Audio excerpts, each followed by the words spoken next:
What's going on, guys, and welcome to a brand new episode of This Week on Fortnite. So to start things off, we're going to be looking at the 7.3 update, which Fortnite have dropped some bangers. They've added a new item called the Chill Grenade, which has a warning sign saying may cause cold toes. It'll chill your enemies to the core with this new item. It's a blast. Along with that, they've also added mobile controller support, so if you've got a Bluetooth controller, you can connect that up to your mobile phone, iPhone, Android, anything. You can drop in and earn a victory in a whole new way.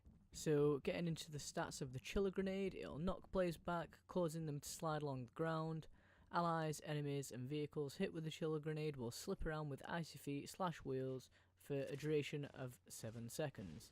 It drops in stacks of 3, max size stack of 6, it's got common rarity, and it can be found from floor loot and vending machines. So they've also updated the visuals on the cozy campfire, so now it is more clear to see whether the campfire is in use or burnt out. Now this one, controversial may it seem, 4 weapons are being vaulted. It goes in the statement of bolt action sniper rifles, the burst rifle, the FA shotgun, and the SMG, which is the common, uncommon, and rare. So the P90, as I like to call it, is still in the game. The questionable one for me is probably the SMG. However, they have added the suppressed one in, so it kind of balances it out a little.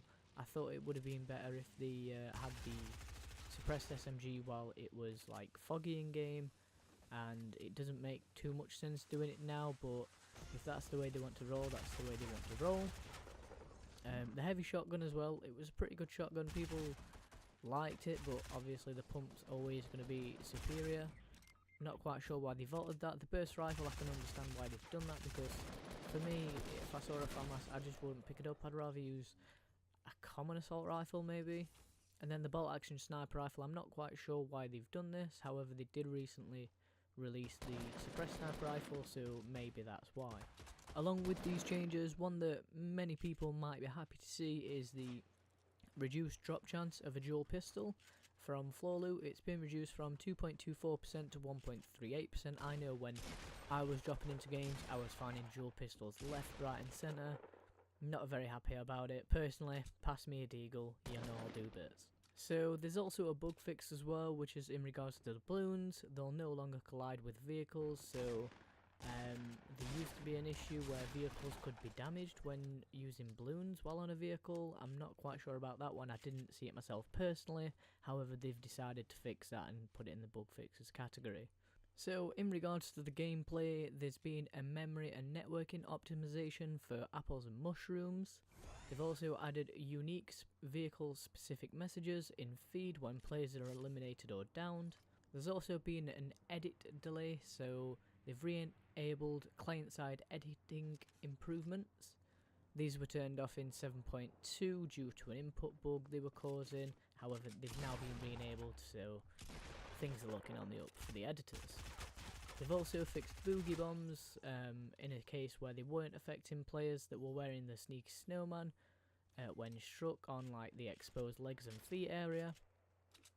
Okay, so sticking with the sneaky snowman, when you had the last charge, it broke right away after applying another sneaky snowman, if there's one present in your inventory slot, so they fixed that.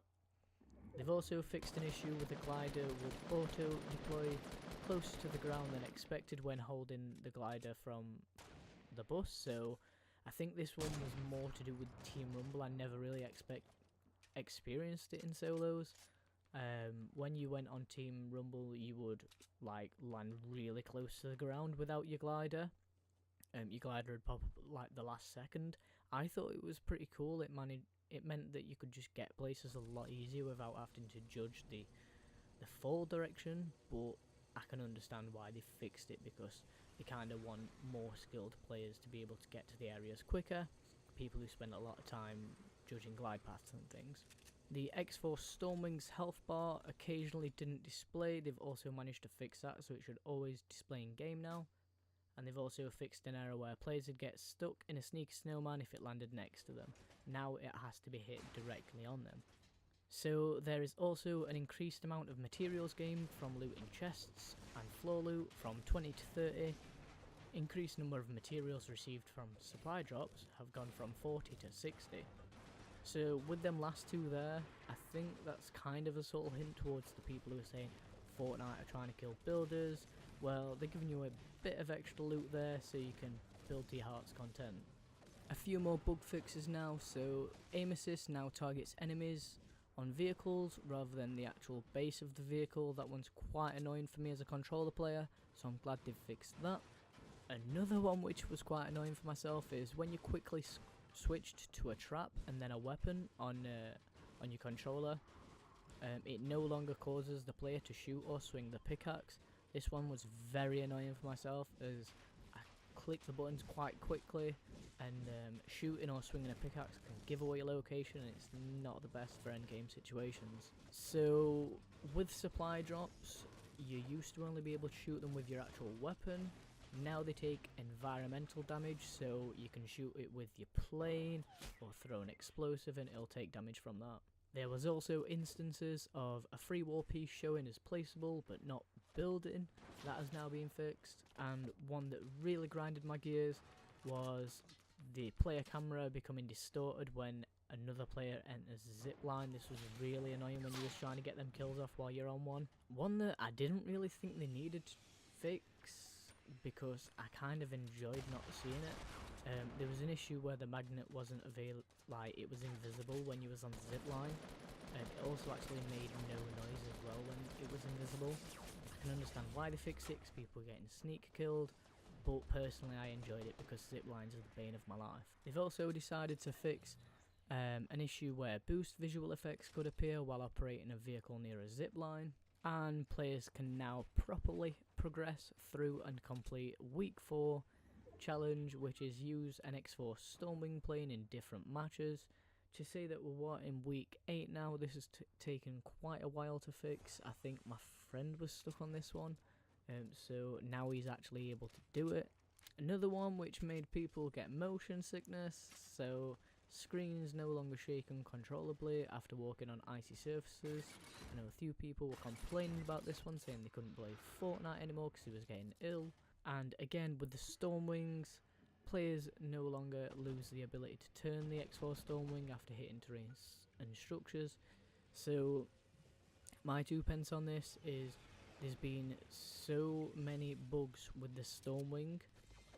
At this point, they should just vault it. I mean, personally, I'm not a fan. I don't mind the Stormwing, like, it's not a problem to myself.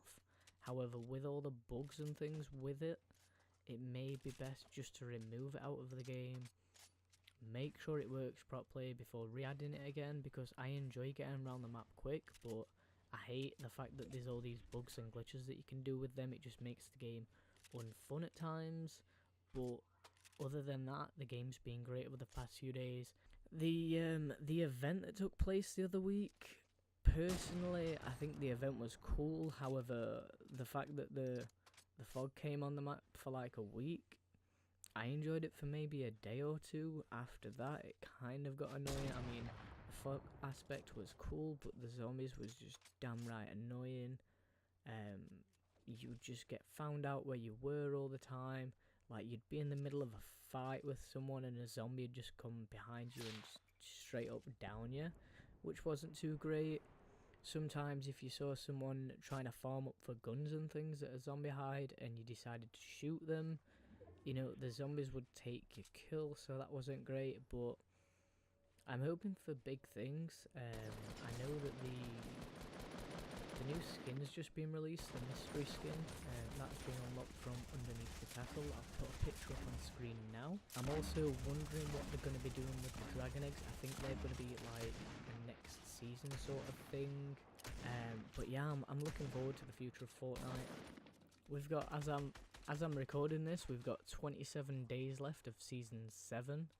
Personally, I think season 8 has got potential to be the best season yet, with all the new things and the new features they've got. However, a few gripes: they do need to start making the level 100 characters better, in my opinion, and I would appreciate more in-game events. The hype that it creates is unbelievable.